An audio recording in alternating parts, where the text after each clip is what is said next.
Dünya çapında üne sahip Ayasofya'nın üstünde 1500 yıllık bir tarih yükseliyor. Peki ya altında? Ayasofya'nın altındaki büyük, devasa sarnıç, denize kadar ulaşan, içinde gemiler yüzebilen, Avrupalı gezginlerin, ziyaretçilerin 14. yüzyıldan başlayarak sık sık bahsettiği artık efsaneleşmiş anlatılardan da yola çıkarak bu kuyular acaba daha aşağıda daha büyük bir su rezervine açılıyor mu diye bir düşünce vardı. Ortada arkeolojik bir yapı var. Biz bunu bir vaka olarak değerlendiriyoruz, jeofizik mühendisi olarak. Arkeolojik olarak buralara birebir giriş yapan aslında ilk bizdik. Bir tanesi taş bir kapakla kapatılmıştı, diğeri metal bir kapakla kapatılmıştı ve metal kapak rahatlıkla açılabiliyordu. Oradan içeri baktığımızda ağzına kadar su olduğunu gördük. Ayasofya'yı yapan o mimarları, mühendisleri, dönemin ilerisindeki mühendislerin gözlerini üzerimizde hissediyordum adeta. Çoğu hiç daha önce bilinmeyen bu su kanalları, dehlizlere girme şansımız oldu. Bazı kanallar o kadar daralıyordu ki artık insan geçemiyordu. Karanlıkta uzun süre böyle bir tünel sisteminde gerçekten çalışma yapmak bizim için bile zorlayıcı oldu. Bunlar çok uzun, metrelerce değişik yönlere gidebiliyordu. Alt alta üst üste bir sürü kanallar vardı. Bunun 300 metresi daha önce hiçbir haritada bulunmayan, tamamen yeni keşfedilen tüneller. Ama biliyoruz ki bu su kanalları bu sarnıçlardan çevredeki diğer sarnıçlara ulaşıyor. Tüneller aslında hipodrom, Yerebatan Sarnıcı, Topkapı Sarayı bu alana doğru labirent gibi ilerliyor. Hangi kanala girsek farklı bir ortama çıkıyoruz. Biz aynı yükseklik ya, kanal yüksek. O günkü teknolojiyle bir mucize gerçekleştirmişler. Ama bu mucize yalnızca yer üstünde değil, yer altında da aslında bir mucize var bu konuda. Evet, biz öyle bir yapı yaptık ki sadece yerin üstü değil, yerin altı da şaşmaz bir simetrikte, şaşmaz bir hesaplama ile yapılmış.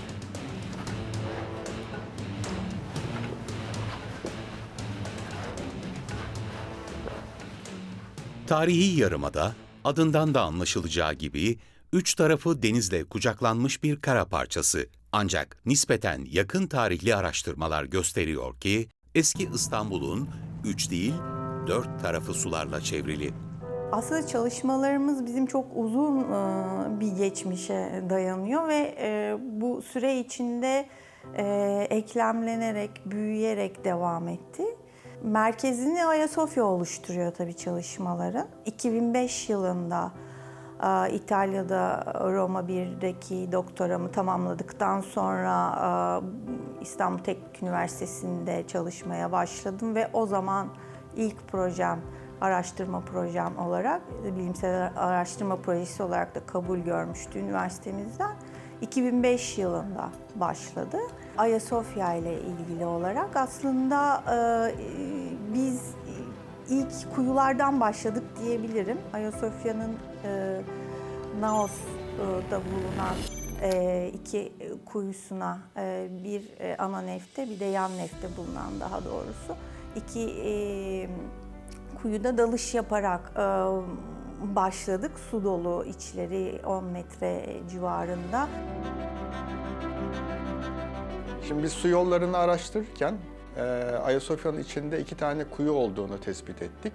Bu kuyuların içi su doluydu. Bir tanesi taş bir kapakla kapatılmıştı, diğeri metal bir kapakla kapatılmıştı ve metal kapak rahatlıkla açılabiliyordu. Oradan içeri baktığımızda ağzına kadar su olduğunu gördük. Su yolları projesinde birçok alan tabii tahrip olmuş. Bizim girebileceğimiz alanları biz tespit etmeye başladık. Bu tespit neticesinde gözümüze ilk kuyular ilişti. Bu kuyulara nasıl dalabiliriz? Buradan nasıl ilk verileri alabiliriz? Görüntüleri alabiliriz? Bir araştırma başlattık. Biz buraya öncelikle bir robot kamera indirmeyi uygun gördük. Çünkü robot kamera bizden önce çok rahatlıkla buralara inebilir ve bize yukarıya bir görüntü verebilir. Ne kadar derinlikte olduğunu, işte kaya yapısının nasıl olduğunu, su yapısının nasıl olduğunu bize bildirir diye önce bir robot kamera gönderdik. Önce bunlar dalıyor, sonra biz.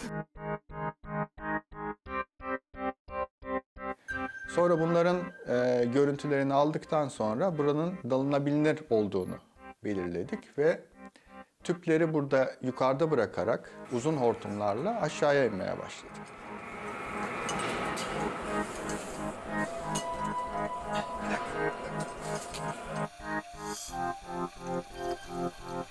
Hatta bunun geçmişini de takip etmiştim.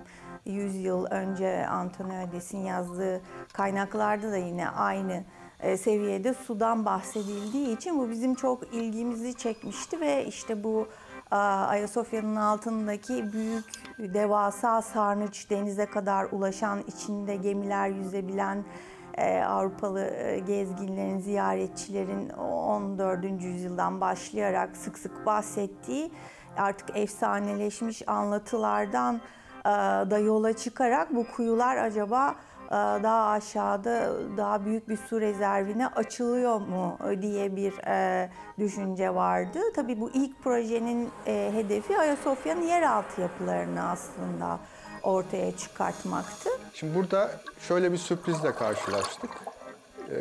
Robot kamerayı indirdiğimizde görüntü gayet temizdi. Su çok berrak bir su. Fakat biz indikten sonra su bulanmaya başladı. Yani sıfır görüşe kadar girdi. Yani tamamıyla karardı içerisi. Çok büyük tortu yapıları duvarlarda yapışmıştı. Bunlar tabii bizim regülatörlerimizden çıkardığımız hava kabarcıklarıyla hareketlenmeye başladı. Hareketlendikten sonra da üstümüze çökmeye başladı. Üstümüze çökünce de tabii ortam karardı. Sıfır görüşe kadar girdi. Biz burayı bir hafta bekletmeye karar verdik.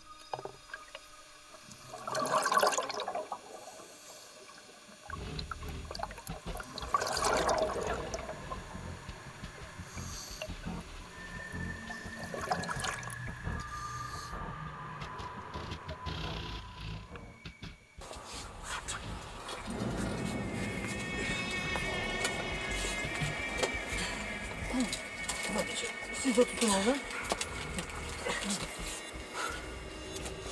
Görüntü almanız imkansız. Çok rahat. Ben zemini bir an gördüm. Ama ondan sonra bir anda çöktü tortu. Şeylerden çok böyle bubble'lar. Duvara vurdukça çok şey oluyor. Zaten tamamen bubble'lar. İnerken yan taraflardaki manzara nedir? Yani bu kuyu böyle belli bir genişlikte mi iniyor yoksa sağa sola kanal manal bir şeyler? Yok, zaten bizde kanal arardık. Kanal yok. Allah aşkına. Diğer taraflarda şeyler var. Biraz düzensizce kesilmiş. Sanki kayalar şuradan var. bakarken ileri doğru sanki bir genişliyor, bir yer açılıyor gibi göründü ama. Kör yani. Ha, kör. Bir yarım metre kadar gidiyor. Burada bir şeyler var. Değişik bir taş. Ya bir şekilde bağlantısı olmayan bir kuyu diyorsun. Evet, şu an bir bağlantı yok fakat zemindeki şey 1 metre balçık gibi, kalktıktan sonra belki 2 metre. zemindeki balçık gibi kum çok yumuşak. Belki zeminden mi bağlantısı olabilir mi? Sonra dedik ki biz buraya çok hızlı bir iniş yapacağız. Çünkü yukarıdan tortular aşağıya inene kadar ben aşağıda çekimleri tamamlayacağım. Fakat 11 metrenin dibine de çok hızlı bir iniş yapacağım diye bir plan yaptım.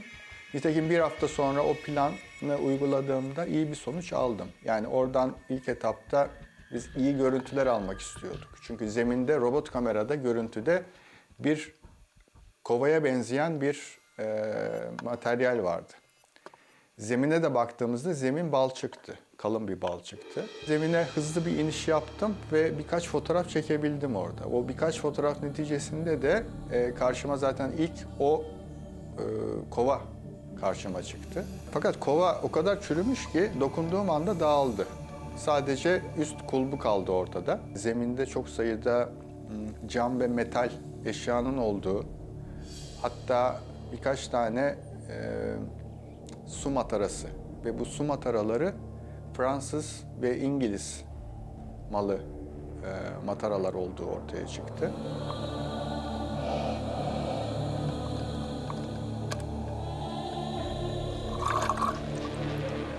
Cam mataralar da vardı. Bunlar herhalde daha eski dönemden kalma.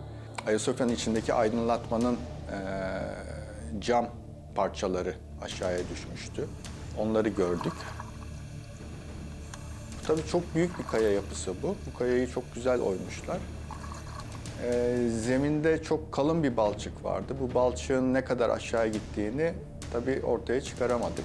Buranın tabii mutlaka bir çalışmayla bu balçığın alınması lazım. Başka oradan çok sayıda bir şeyler çıkabilir. Diğer kuyuda bizi çok daha temiz bu su karşıladı. Bu metal kapaktan ziyade metal kapağın girişi yaklaşık 44 santimdi.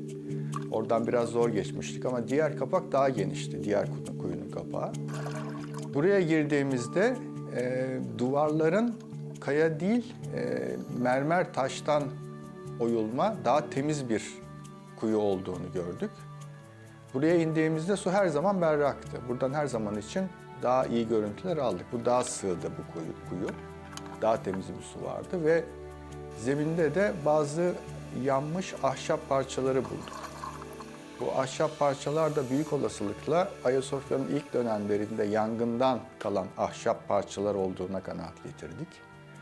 Bunlar suyun içinde kalmıştı bozulmadan. Ben çekmeyi bıraktığım zaman oradaki ölçüyü okursun. Ayasofya yeraltı yapılarının bir envanterini çıkartmak, onların rölevelerini çıkartmak, işte geçmişteki işlevlerini, üst yapı ile olan ilişkilerini ortaya koymak üzere bir proje oluşturmuştuk. Ama daha sonra aslında bunun bir şehrin su ishale hatlarıyla ve diğer su yapılarıyla olan bağlantılarını gördük. Dediğim gibi ilk kuyulara dalarak başladı ilk çalışmalar. Aşağıda bu böyle büyük bir sarnıç olup olmadığını görmek istedik. Fakat daha sonra bunun yalnızca dalışla değil aslında mağaracılık, speleoloji yöntemleriyle de araştırılması gerektiğini anladık. Çünkü yalnızca içinde su bulunan kuyular değil, kuru olan kuyular da vardı ya da içinde çok az miktarda su bulunan kuyular da vardı. Çiğdem Aygün biz mağaracılara bir toplantı yaparak Ayasofya'nın altında araştıracağı tünellerden, yeraltı sistemlerinden bahsetti. Tabii biz mağaracılar olarak şehrin içerisinde böyle bir araştırmanın bir parçası olacağımızı ilk öğrendiğimizde, olabilme imkanımız olduğunu ilk öğrendiğimizde heyecanlandık açıkçası. Çünkü biz zaten kapalı, dar alanlara alışkınız. Ama bu böyle mağara tipi yerlere gidebilmek için çok fazla mesafe kaydetmemiz gerekiyor, şehir dışına çıkmamız gerekiyor. Ayasofya'nın altında yapılacak bir projede ise her hafta eğer işimizden feragat edersek bu projenin içerisine yer alacağımızı öğrendik. Tamamen gönüllü olarak mağaracı, sualtı dalgıcı, sualtı fotoğrafçısı 20 kişiden fazla bir ekip yaklaşık 6 haftalık bir süre boyunca Ayasofya'nın tünellerinde, kuyularında ve bütün sarnıçlarda dahil yeraltı sistemlerinde araştırma yaptılar. 90 0. Burayı daha önce uzunluğu alıyorsun. Aşağıda bazı bağlantılar aradık. Diğer su yollarıyla olan bağlantılar aradık. Bu bağlantılar, kanallar demek istiyorum. Bunlar çok uzun metrelerce değişik yönlere gidebiliyordu. Alt alta üst üste bir sürü kanallar vardı. Fakat biz burada biraz durduk. Yani dedik artık bu bizi aşıyor. Mağaracılardan yardım istedik. Yani ancak mağaracılar buraya önce girecek. Biz görüntüleme için sonra gireceğiz. Sen nereyi sıfır aldın? Şuradan bir metre versene. Nereden? Şu şeyden, kapaktan. Ayasofya'nın ilk bilimsel ölçümleri ve suyla ilişkisi 20. yüzyılın başında Rum astronom Antoniadis tarafından ortaya konmuştu. Ardından Alman arkeolog Schneider, atriumdaki altyapılara da ışık tutan çalışmalar yürüttü.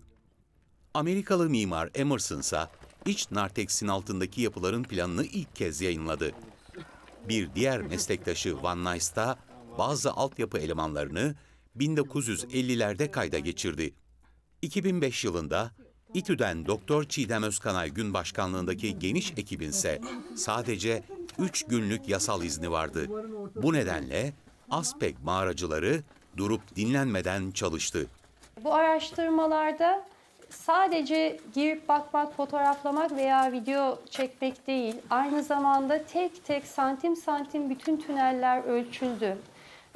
Bu hani kulağa ölçmek kelimesi şeridi alıp hemen okumak gibi geliyor ama şöyle hayal edelim. 40 santimlik önümüzde bir açıklık var ve üzerinde süründüğümüz toprak foseptik kokularıyla bizi rahatsız ediyor. Üzerimizde tekinsiz taşlar duruyor ve elimizde metreler birbirimize uzatıyoruz. Pusula ölçümü yapıyoruz ve bu çalışma saatler boyu sürüyor. Bu yüzden çok fazla insan uzun saatler boyunca yer altında çalıştı. Azpek, Anadolu Speleoloji Grubu adı altında toplanmış olan, çoğunluğu da dediğim gibi Boğaziçi kökenli olan arkadaşlarımızla irtibat kurduk ve bir protokol İTÜ ile o zamanki Azpek arasında bir protokol imzalandı. Dolayısıyla ekip gittikçe büyüdü. Yalnızca İTÜ'den mühendislik, arkeoloji, sanat tarihi, bilim tarihi gibi dallardan değil, aynı zamanda işte sualtı fotoğrafçılığı, belgesel çekimi, dediğim gibi yine speleoloji ya da dağcılık disiplinlerinden başka uzman arkadaşlar da ekibe katıldılar. Büyümeye başladı çalışmalar. Sıfırım. Şu anda elimde kaçtı, elimden kaçtı. Tamam. Tutuyorsun. Hı hı. Tamam. Tut, klino, tutun ağzı. Klinosu tut. Bitti bu galeri. Burada tabii bizim kanal bağlantılarından başka su olan yerler araştırıyorduk. Aslında şuraya olan bir alçağı da alalım. 2.05 diyorum, bir de seti ölçelim. Ancak yerin 6-7 metre altında en alt kanalda bir su tespit ettik. Buraya bir su sızıntısı vardı fakat altı balçık olduğu için dalınacak herhangi bir yer bulamadık. Oradan diğer kanallara geçtik. Bazı kanallar o kadar daralıyordu ki artık insan geçemiyordu. Vallahi 2 kişi geliyor, çift var.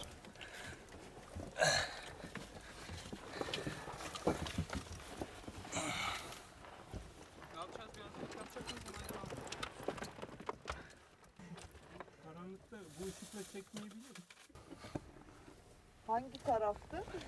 Karşıda bir geçit var. Bir dakika. Şu görüntü çok güzel. Oradaki kemer. Üçüncü ya da dördüncü hafta girdiğimiz bir tünelde 40 metre kadar ilerlemiştik. İlerlediğimiz doğrultu boyunca gayet nizami ve hiç değişmeyen tünelin yüksekliği, genişliği bir anda daralma ve çöküntüyle bitti. Biz bittiğini zannediyorduk. Biraz kafamızı eğip kaskımızın ışığıyla ileriyi aydınlattığımızda aslında tünelin devam ettiğini gördük. Şurada. Yukarı gidiyor değil mi? Çöken bir tüneli onaramazdık. Bunu tamamen o dönemin ileri mühendisliğinden daha ileri bir mühendislik ve çaba gerekir. Geçici bir çözüm olarak en azından 3 tane kalas kesip o geçmek zorunda olduğumuz daralmış, çökmüş yere yapay bir istinat ya da geçici bir istinat da diyebiliriz biz buna. Böyle bir en azından stabil bir geçiş alanı yaratırsak çöküntü kısmına hiç dokunmadan ilerleme fırsatımız olur. Bu sayede de herhangi bir sisteme zarar vermeden, tabiri caizse tünelleri başımıza yıkmadan ilerleyebileceğimizi düşündük. O 3 kalas belki o tonlarca toprağı taşımadı ama geçmek zorunda kaldığımız belki yüksekliği 25 santimlik alanı daha düz, psikolojik olarak da bizim için de daha geçilebilir bir hale getirdi.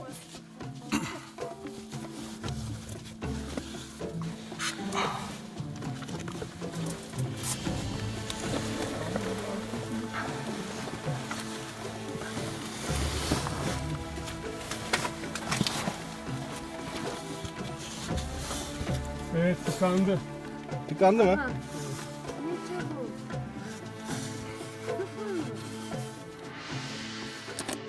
Ağaç kökleri var.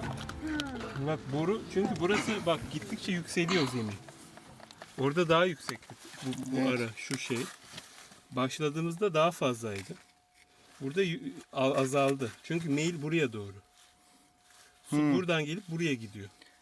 Burası yüksek, evet. Dolayısıyla ben Murat'a da söyledim. Bu tünelin devam etme şansı yok.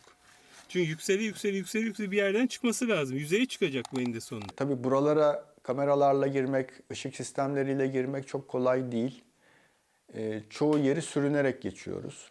Hatta 6-7 metre aşağıda yeni bir tünel bulduğumuzda buraya artık kamerayı sokamadık. Hem balçıktan dolayı hem de çok dar olduğundan dolayı 35 santim bir yüksekliği vardı.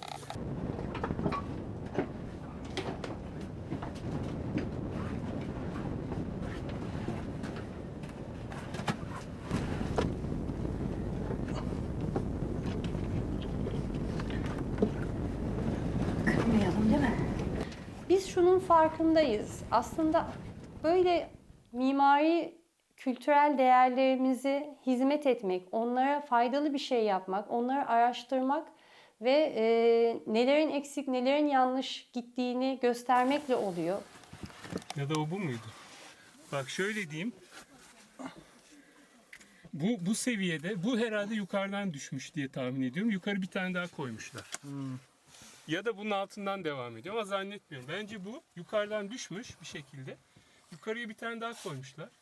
Yani bunun altından herhalde devam ediyor burası. Fotoğraf çekerken bir anda gözümüz aşağıda bir hareketlenmeye kaydı. Aşağıdaki hareketliliğin kaynağı kocaman bir lağım faresiydi. Bu hani lağım faresi derken kediden büyük diyebilirim. Yani hallice bir kediden büyük. Zaten bizden korkmuyorlardı. Bize bakıyorlardı. Yenemeyecek bir şey olduğumuzu anlayıp geri dönüyorlardı. Lağım faresinin ilerlediği yoldan kafamızı uzattığımızda aşağı kotta da bir tünel olduğunu keşfettik ve bu tünel hiçbir geçmişte yapılan haritalarda bulunmayan, daha önce ölçülmemiş, araştırılmamış bir tüneldi. Daha sonra bu tünel de Engin Aygün Bey'in araştırmalarıyla devam ettiği görüldü. Aslında çoğu hiç daha önce bilinmeyen bu su kanalları, daha çok su kanalları olan dehlizlere girme şansımız oldu. Tünellere baktığımızda çok farklı tünellerle karşılaştık. Yani hem yapısal olarak hem yükseklik hem kemer yapıları açısından çok farklı tünellerle ve bu tünellerin bittiği alanlarda veya tünellerin birleştiği alanlarda çok farklı yeraltı odalarını gördük. Çok eski bir yerdeyiz şu anda. Bu odalar başka tünellerle birleşiyordu ve dönemsel olarak birbirinden farklıydı. Onu gördük. Yani çok farklı dönemlerde yapılmış. İşte tünellerin içinden su boruları geçiyor. Bunlar ta Roma döneminden günümüze kadar gelen farklı zamanlarda yapılmış su boruları vardı. En son Osmanlı döneminde işte kurşun borularla içerideki küplere iletilmiş bazı su boruları vardı. Ayasofya'nın yer altında 1 kilometreye yakın bir ölçüm yapıldı. Bu 1 kilometre yürümede yürürseniz 12 dakikaya tekabül eder ama tünellerde bu günler, saatler demek. Tünellerde ölçüm yapma söz konusu olduğunda günler ve saatler süren uzun bir çalışmaya denk geliyor. Ayasofya'nın çevresinde 1 kilometreyi aşan ve bazı yerlerde 3 katmana ulaşan kanalları tespit ettik. Özellikle batıdan geçen kanalların şehrin ana su ishale hattıyla, tarihi su dağıtımıyla olan ilişkisini ortaya koyduk. Ve bunun devam etmekte olduğunu gördük. Yalnızca Ayasofya ile ilgili bir konu değildi bu. Topkapı Sarayı'nın bulunduğu bugün eski Akropol bölgesi ya da Birinci Tepe olarak bilinen tepenin yamaçlarına doğru bu kanalların devam etmekte olduğunu tespit ettik. Aynı şekilde Sultanahmet Meydanı'na doğru, hipodroma doğru olan devamını da gördük. Şehrin en eski arteri, ana arteri olan Mese Divan Yolu'nun altından giden kanallarla olan bağlantılarını gördük. Ama tabii bunlar kesintisiz bağlantılar değildi. Pek çok yerlerde çöküntüler olmuştu. Dolayısıyla yapmamız gereken bu bölgeleri ayrı ayrı incelemek oldu ve bunları daha sonra birleştirmek yoluna gittik. Yer radarı yöntemi bizim jeofizik mühendisliği branşının çok önemli yöntemlerinden bir tanesidir. Elektromanyetik dalga kullanıyoruz. Son 30-40 yıldaki teknolojik gelişimler yerin içerisindeki 1 santimetre rezolüsyonunda, ayrımlılığında yer içerisini görüntüleme imkanı sağlıyor bize. Evet. Şuradan gelen var mesela. İyi. Çünkü bu 56 derecelik eğim var. Ya aynı Bunu yapıyor. şu şekilde. Evet. Yok aynı yapıyor. Aynı yapıyor. Aslında burada bilimsel bir yaklaşım yapıyorsunuz. Ortada arkeolojik bir yapı var. Biz bunu bir vaka olarak değerlendiriyoruz, jeofizik mühendisi olarak. Bu vakayı benim en iyi şekilde analiz edebilmem, yorumlayabilmem için olabildiğince farklı parametrelerle, ortamın gerektirdiği farklı parametrelerle, farklı tekniklerle, farklı uygulama biçimleriyle bunu tekrarlayarak en nihai sonuca ulaştırmaya çalışıyor. Biraz daha eğimli gidiyor. Eğimli kesit olarak. Bu da şuraya tekabül ediyor. Mühendislik bilimlerinden çok yararlandık elbette. Özellikle benim İTÜ'de bulunmam sayesinde de çeşitli hocalarımla beraber çalışma şansım oldu.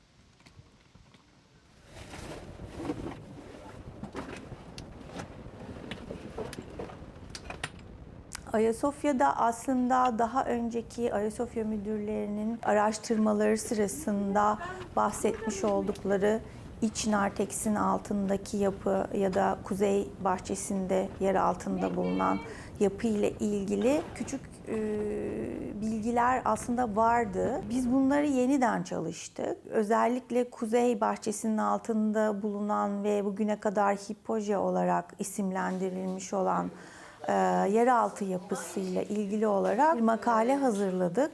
Çok uzun bir makale aslında. Bu yapının bütün tarihini ve işlevini arkeolojik bulgularla büyük bir çalışmaya giriştik. Mezar. Burası mezarlık. Çok az şey bilinen bu yapılar hakkında bütün verileri bir araya getirme şansımız oldu. O günümüz 2.36. Şeyden, mermerden. Çizemezsin onu henüz. Tamam mı? Kaç, tamam. Anadolu Speleoloji grubu üyelerinden olan Mimar Emine Azak, bütün bu Ayasofya'nın altındaki ve aynı zamanda Topkapı Sarayı'nda da tabii kendisi çalıştı. Bütün bu altyapıları çok detaylı rölevelerini çalıştı, ölçümlerini yaptı ve rölevelerini çıkarttı. Bu verilere dayanarak biz şu anda 3 boyutlu modellemeler yapıyoruz.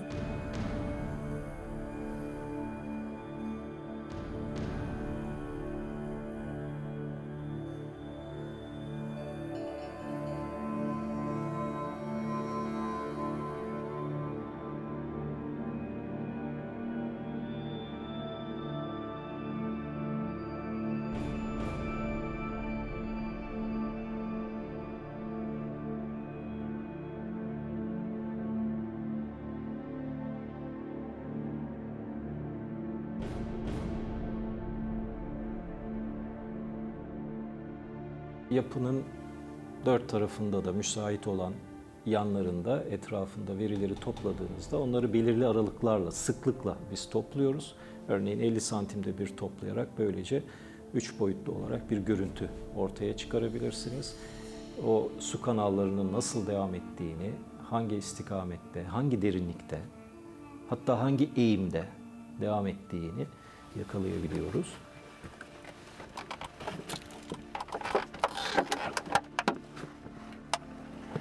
Normal şartlarda doğada girdiğimiz mağaralarda çok dar, sürmemiz gereken yerler olabiliyor. Ama biz biliyoruz ki o sistemler binlerce yılda oluşmuş ve çok güvenliler. Ve hiçbir insan elinin değmediği gayet temiz yerler. Fakat bu tünellerde yüzlerce yıl boyunca kapalı kalmış, nem ve rutubete maruz kalmış sistemler. Bundan kaynaklı sorunlar, sürprizler içerebilir. Her an bir çökme olabilir. Aynı zamanda yukarıdaki sistemlerden gelen foseptik sularıyla çok da hijyenik olmayan bir ortam söz konusu. Bu bizi açıkçası bizim gibi dar, karanlık yerlerde çalışmaya alışan insanları bile zorlayıcı bir ortamdı. Tamam. Sen gir.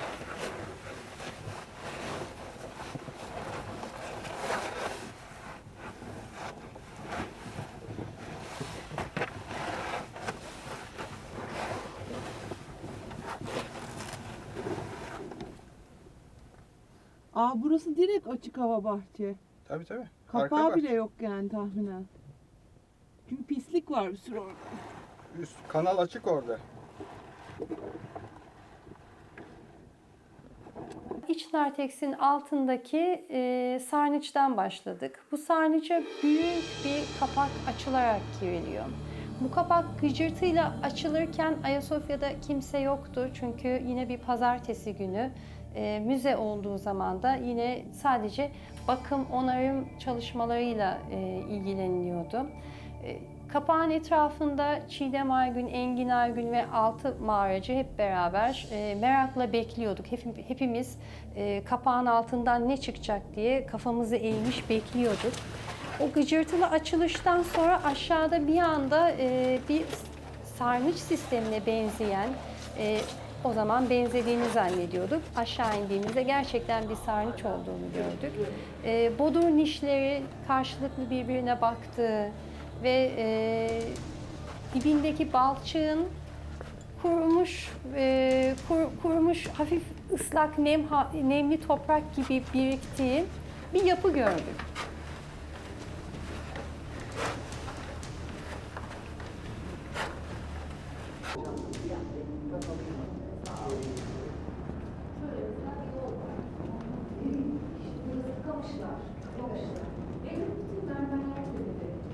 Döşeme diye mermeri kullanmış.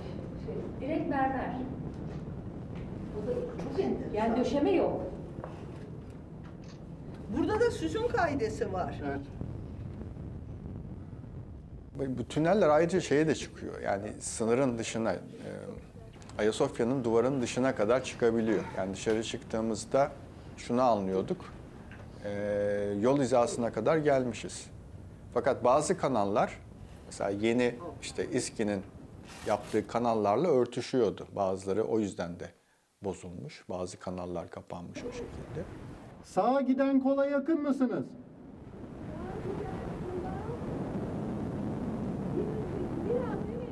Nasıl bitti o? Daralarak.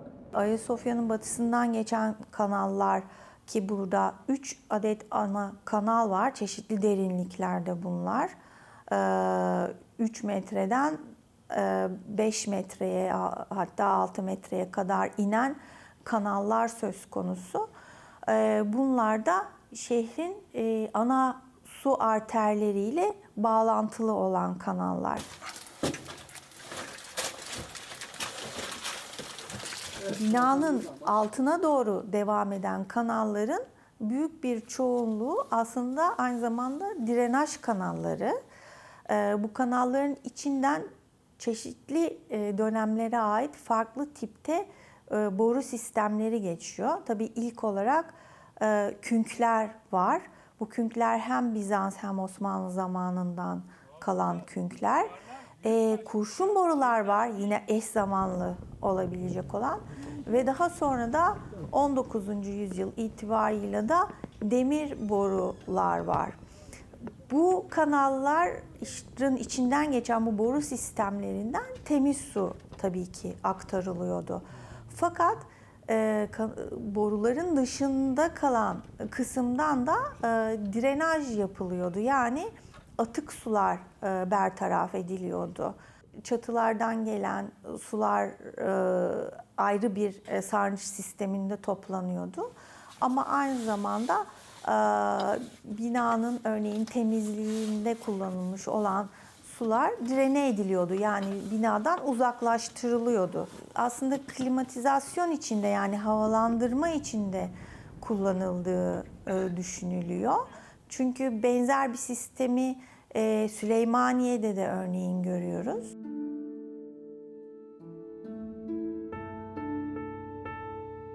Ayasofya çok önemli bir yapı. Bu önemli yapının çevresinde ve içerisinde muhakkak ölçümlerin yapılması gerekli. O hayranlık duymadan bir an bile bakamayacağı o muhteşem yapıya bir fayda sağlamak için yapılmış küçücük bir şey mi, fedakarlık mı dersiniz? Ama bir mağaracı olarak bizi motive eden en önemli şey Ayasofya'nın araştırılmasında faydalı işler yapmaktı.